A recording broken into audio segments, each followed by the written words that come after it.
El viento frío de la medianoche limeña barría las calles de San Jerónimo, levantando pequeños remolinos de polvo y basura acumulada en las esquinas. A esa hora, el barrio solía dormir, agotado por el peso de la supervivencia diaria. Las persianas metálicas de los negocios estaban bajadas, aseguradas con gruesos candados, y los perros callejeros buscaban refugio bajo las llantas de los mototaxis estacionados. Pero en la cuadra principal, a pocos metros de la bodega clausurada de Wilfredo, había dos figuras que no buscaban descanso. Elsa Cruz Morante caminaba con los brazos cruzados sobre el pecho, apretando su vieja casaca de lana para protegerse de la humedad. Sus pasos eran rápidos, rítmicos, impulsados por una mezcla de terror y pura adrenalina. Faltaban apenas un par de días para su boda en la cárcel. Faltaba muy poco para pararse frente al hombre que amaba, rodeada de rejas de acero, y prometerle que le devolvería su libertad y a su hija. No podía llegar a ese altar de cemento con las manos vacías. A su lado, Leopoldo Julca caminaba con una calma que resultaba aterradora. Leo llevaba su casaca de cuero marrón, las manos metidas en los bolsillos y la mirada fija en el final de la calle. Su postura no era la de un hombre yendo a conversar, era la postura de un depredador que acaba de oler la sangre fresca de su presa.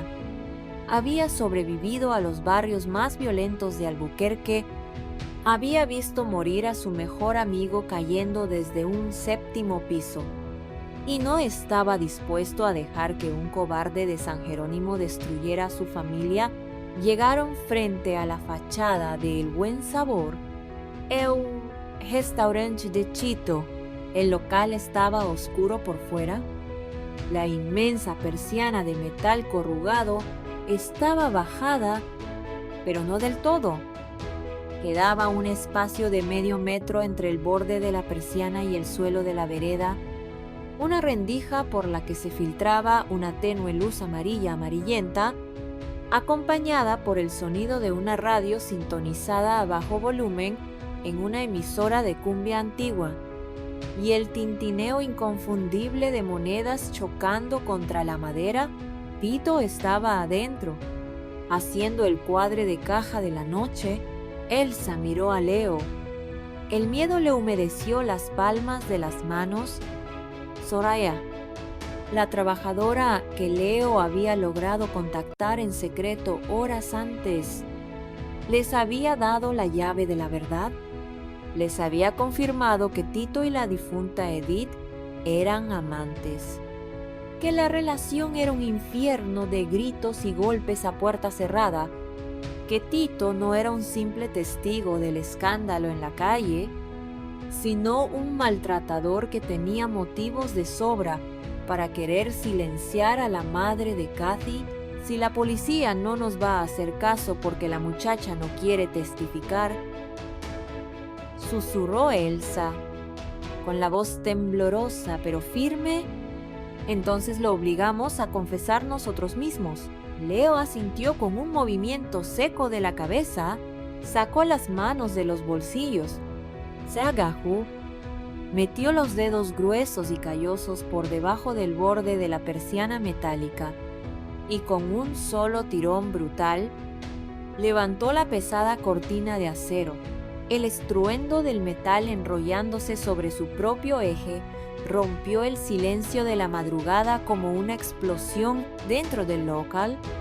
Tito dio un salto que casi voltea la mesa donde estaba sentado. Los montones de monedas de un sol rodaron por la superficie de fórmica y cayeron al suelo con un ruido metálico. El dueño del restaurante, un hombre corpulento, de rostro grasiento y bigote ralo, se puso de pie de un brinco, con los ojos desorbitados por el susto.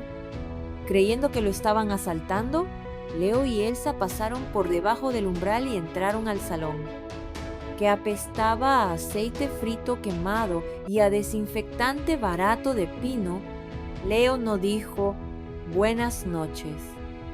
Agarró el borde de la persiana metálica desde adentro y tiró de ella hacia abajo con la misma violencia. La cortina de acero se cerró de golpe, aislándolos por completo de la calle. Pasó el cerrojo de seguridad con un clic definitivo.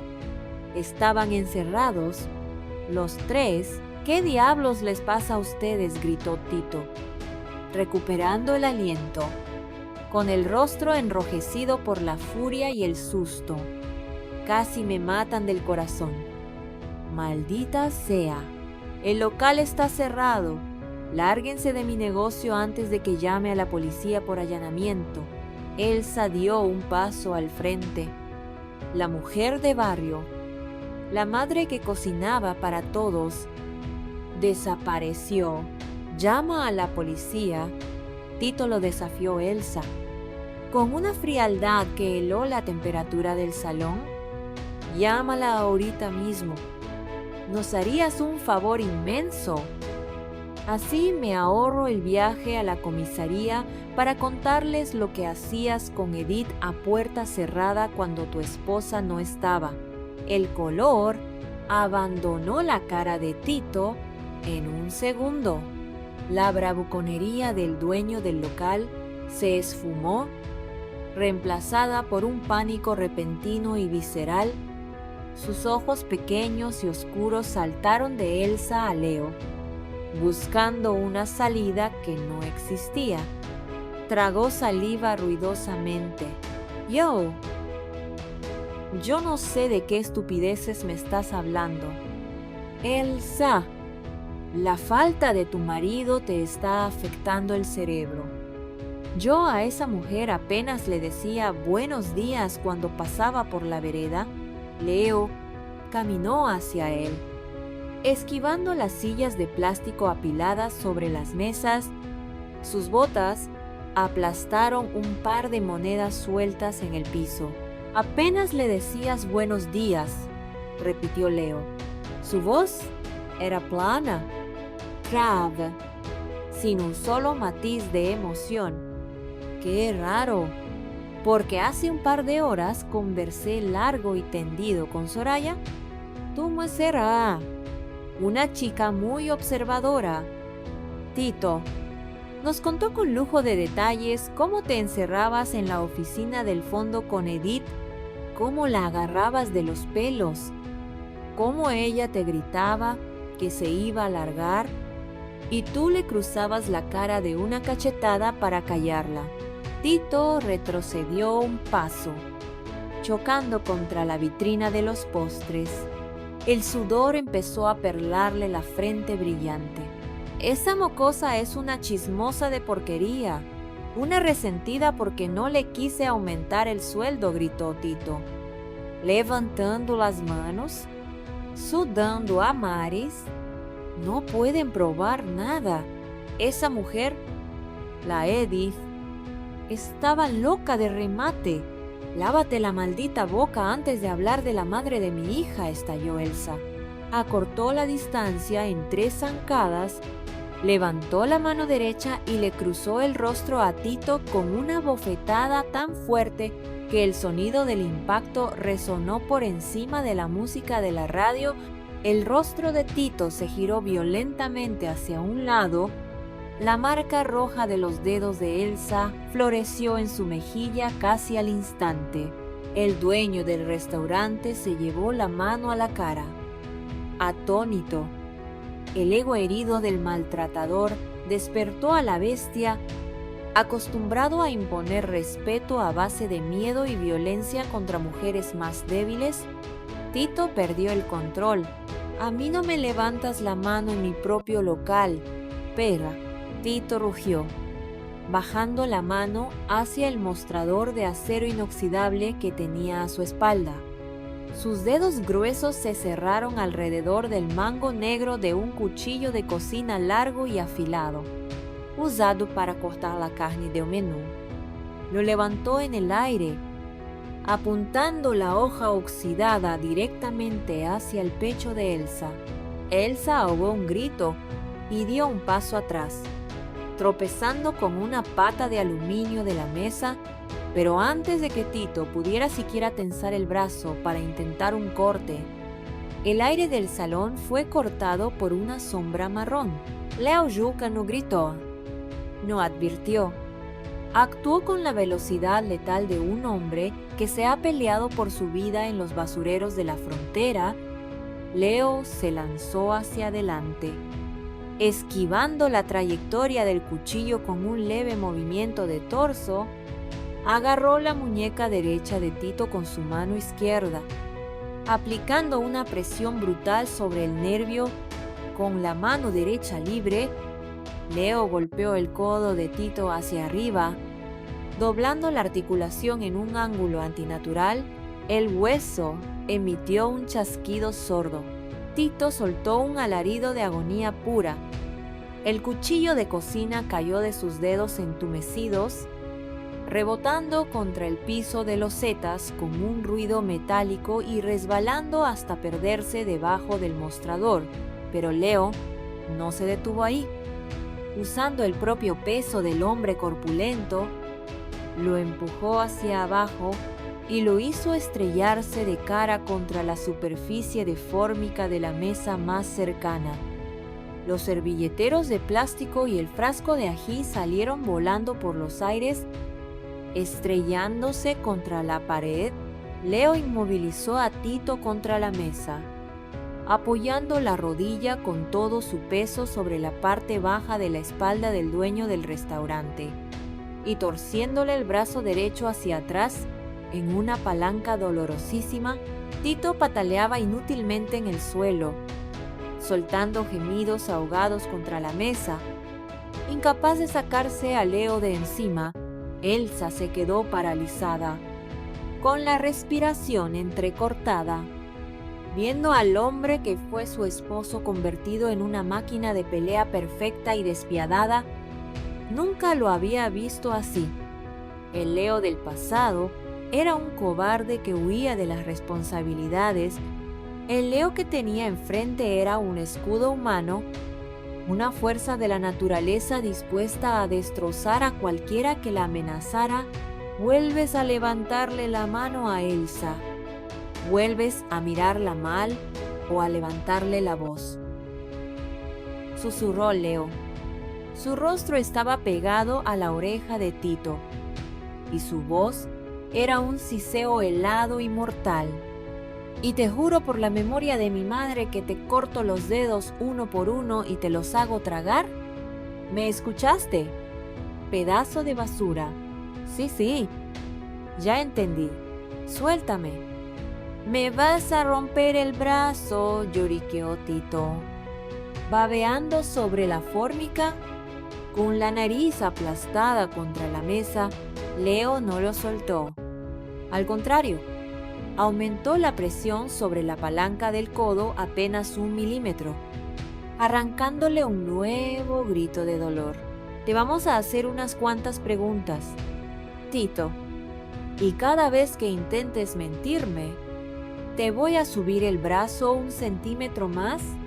Cuando llegue al cuello, el hueso se va a partir. Tú decides si quieres seguir cocinando con las 2 manos. El dueño del restaurante asintió frenéticamente, sollozando de puro terror. Elsa se acercó a la mesa. La compasión había desaparecido de su alma. La imagen de Kathy llorando en ese albergue frío le había matado cualquier rastro de piedad por los cobardes que habían provocado su desgracia. Tú fuiste el asesino, Tito, sentenció Elsa, mirándolo desde arriba con un asco infinito. Discutías con ella, te amenazó con contarle a tu esposa, con arruinarte el negocio y el matrimonio. Te desesperaste, le pegaste un mal golpe en ese callejón y la mataste. Y luego aprovechaste la discusión que Edith tuvo con Wilfredo para echarle la culpa. El abogado de traje azul llegó a la mañana siguiente para comprarte el video de la pelea. Tú le vendiste la cabeza de Wilfredo a los millonarios de San Isidro para salvar tu propio pellejo. De paso, llenarte los bolsillos.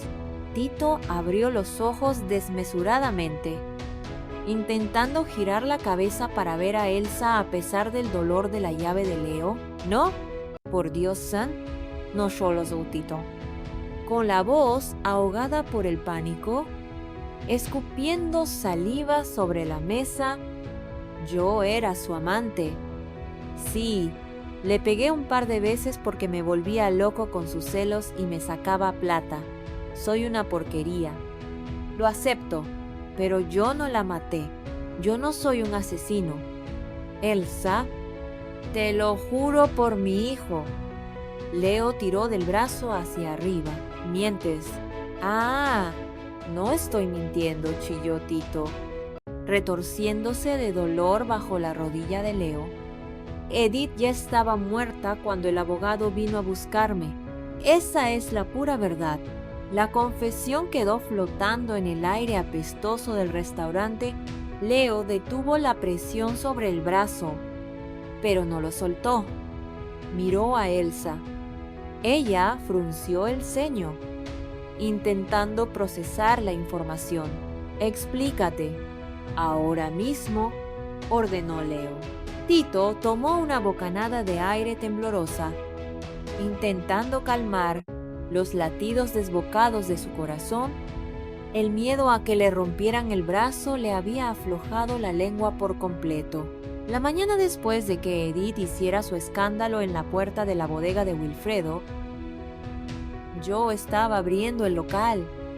Faltaba una hora para que abrieran las noticias del mediodía. Nadie en el barrio sabía todavía que Edith había aparecido muerta en el callejón.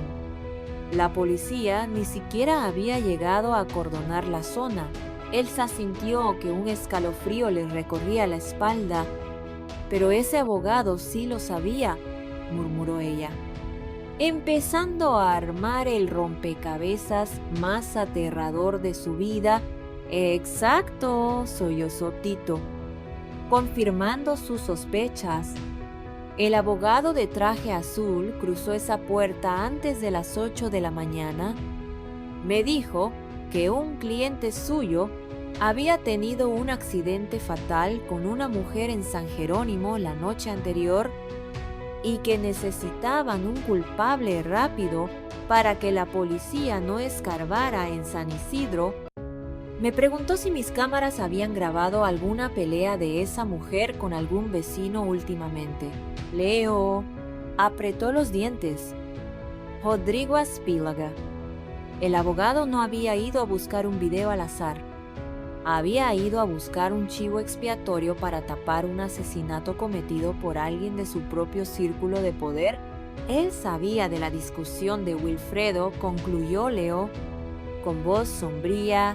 Él sabía todo, continuó Tito, respirando con dificultad bajo el peso de la rodilla de Leo. Me ofreció $2,000 en efectivo si le entregaba el disco duro con la pelea entre Edith y Wilfredo, y me dijo que me callara la boca, que si yo mencionaba mi relación con Edith a la policía, él se iba a encargar de que me culparan a mí del asesinato. Elsa se tapó la boca con ambas manos. El nivel de maldad, la podredumbre fría y calculada de esa transacción le revolvió el estómago. Un abogado de San Isidro había entrado a su barrio con un fajo de $. Había comprado el video de una discusión vecinal común y corriente y lo había usado para tejer la soga que iba a ahorcar a Wilfredo, arruinándole la vida a una niña inocente. Todo para proteger a un asesino con apellido compuesto. ¿Y tú aceptaste?, le escupió Elsa, mirándolo con un asco tan profundo que dolía. Tú sabías que iban a condenar a un inocente. sabías que ibas a dejar a una niña sin su padre y te embolsaste la plata de la mafia sin decir una sola palabra. Eres peor que el asesino. Tito, eres un asco de ser humano. Tenía miedo. Esa gente es intocable, se defendió el cobarde, llorando sin dignidad sobre la fórmica de su propia mesa. Yo solo quería proteger mi restaurante y a mi esposa. Me amenazaron con destruirme si abría la boca. Yo no vi quién mató a Edith. Yo solo le entregué el disco duro al técnico que venía con el abogado. Esa es toda la verdad. Se los juro por la Virgen de Chapi. Suéltenme, por favor. Leo miró a Elsa. Ella asintió lentamente. Habían conseguido lo que venían a buscar. Tito no era el asesino, pero era la prueba viviente del montaje. Era el testigo clave que podía ubicar al abogado de San Isidro en el lugar de los hechos, comprando evidencias falsas antes de que la policía supiera siquiera que había un cadáver. Leo liberó la presión sobre el brazo de Tito. Levantó la rodilla de su espalda y se puso de pie. Apartándose de la mesa con un movimiento ágil, el dueño del restaurante se quedó tirado sobre la mesa unos segundos más, jadeando, acariciándose el codo adolorido, aterrorizado de que Leo fuera a golpearlo de nuevo. Finalmente, resbaló por el borde y cayó al piso. Encogiéndose en posición fetal, junto a las monedas esparcidas, Leo lo miró desde arriba, con la frialdad de un juez dictando sentencia. Vas a escucharme muy bien. Tito, dijo Leo, señalándolo con un dedo firme, inquebrantable. Elsa y yo nos vamos a ir de aquí ahora mismo. Y tú no vas a intentar huir. No vas a llamar a tu abogado mafioso para advertirle, porque si intentas salir del barrio, si intentas borrarte del mapa para no declarar cuando el abogado de Wilfredo te cite a los juzgados. Leo sacó su encendedor cipo de plata del bolsillo, el mismo encendedor que le había pertenecido al sicario en la azotea. Lo abrió con un chasquido metálico y encendió la llama, iluminando su rostro endurecido por las cicatrices en medio de la penumbra del salón. Voy a regresar y no voy a venir a conversar contigo. Voy a venir a quemar este restaurante hasta los cimientos, contigo y con tus malditos $2,000 adentro. Nos entendemos. Tito miró la llama del encendedor. Tragó saliva y asintió frenéticamente, con el terror absoluto grabado en sus ojos pequeños. Sí, don Leo. Sí, yo declaro todo lo que quieran. No me voy a mover de aquí. Leo cerró el encendedor con un golpe seco de la tapa. Se dio la vuelta. Caminó hacia la persiana metálica. Quitó el seguro interior y la levantó lo suficiente para que él y Elsa pudieran salir. Elsa cruzó por debajo del metal corrugado, sintiendo el golpe del aire frío de la madrugada limeña en la cara. Leo salió detrás de ella y bajó la persiana con fuerza, dejando a Tito encerrado en su propio infierno de cobardía y culpa.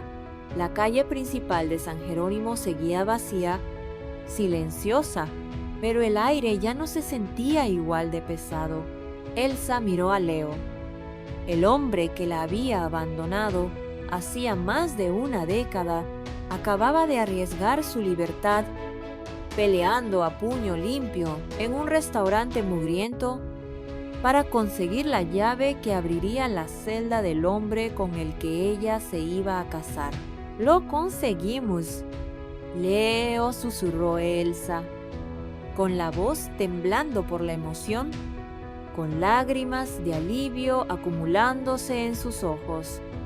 «Tenemos la confesión Sabemos que la trampa vino de San Isidro.